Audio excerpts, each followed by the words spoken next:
police officer presses his ear against a cold concrete wall. Silence.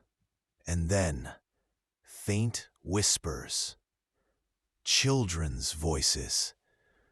The wall is smashed open, and behind it, a hidden dungeon.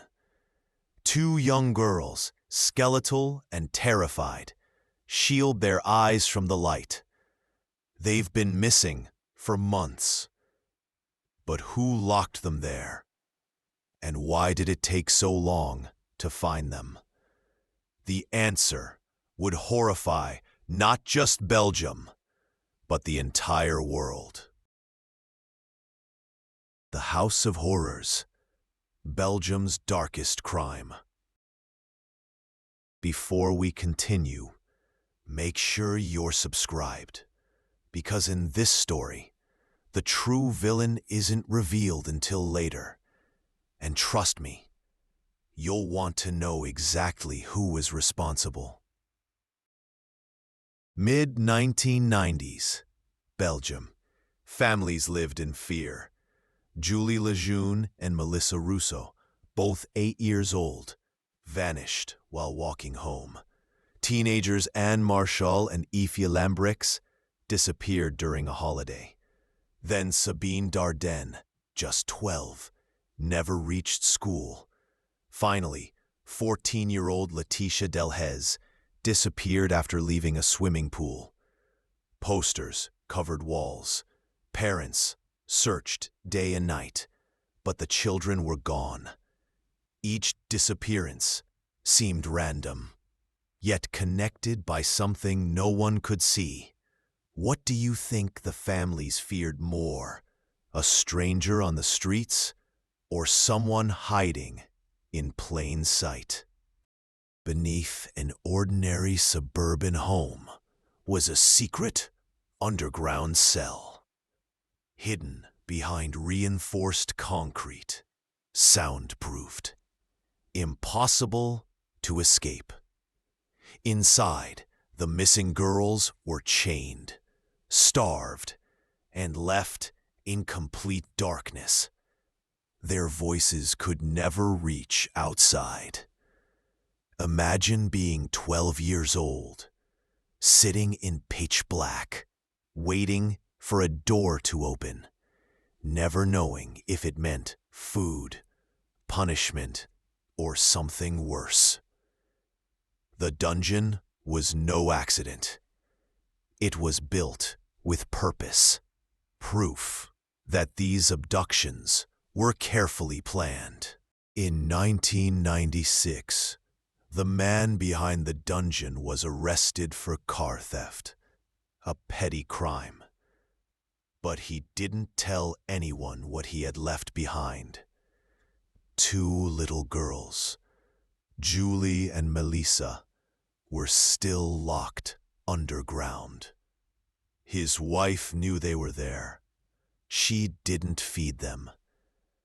By the time he returned, both had starved to death. 8 years old, trapped in the dark, forgotten. He buried their bodies in his garden like they were nothing. And when one of his accomplices became a threat, he drugged him and buried him alive. This was no ordinary criminal. This was something much darker. For months, Belgian police mishandled the case, ignoring leads, overlooking evidence. At one point, officers even visited the house, but never searched the basement. The turning point came with the disappearance of Letitia Delhaize. Witnesses noticed a van. They wrote down the license plate. That single detail finally cracked the case.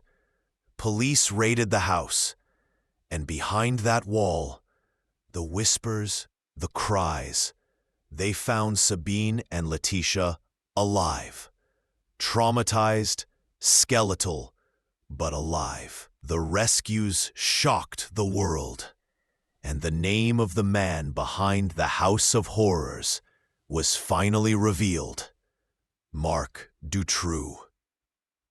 Dutroux confessed to abducting at least 6 girls. Only 2 survived. But the horror didn't end with his crimes. Many believed he wasn't acting alone, that he was part of a larger pedophile network involving powerful politicians and businessmen. True or not, the suspicion was enough to ignite outrage. In 1996, 300,000 people marched through Brussels in what became known as the White March. Citizens demanded justice. They demanded answers. The case revealed massive failures in the justice system, police corruption, incompetence, and a government unable or unwilling to protect its children. Do you believe Dutroux was acting alone or part of something much bigger? It took 8 years before Dutroux finally stood trial. In 2004, he was sentenced to life in prison. His wife, Michelle Martin, who let 2 children starve, was given 30 years, but controversially released after just 16. The scars never healed. For many Belgians, justice was never truly served. A dungeon beneath a quiet home, children's voices behind concrete walls. A nation betrayed by the very people meant to protect it. Marc Dutroux is locked away. But the bigger question remains: was he really just one man? Or the face of something far more sinister that still lingers in the shadows? Let me know what you think in the comments.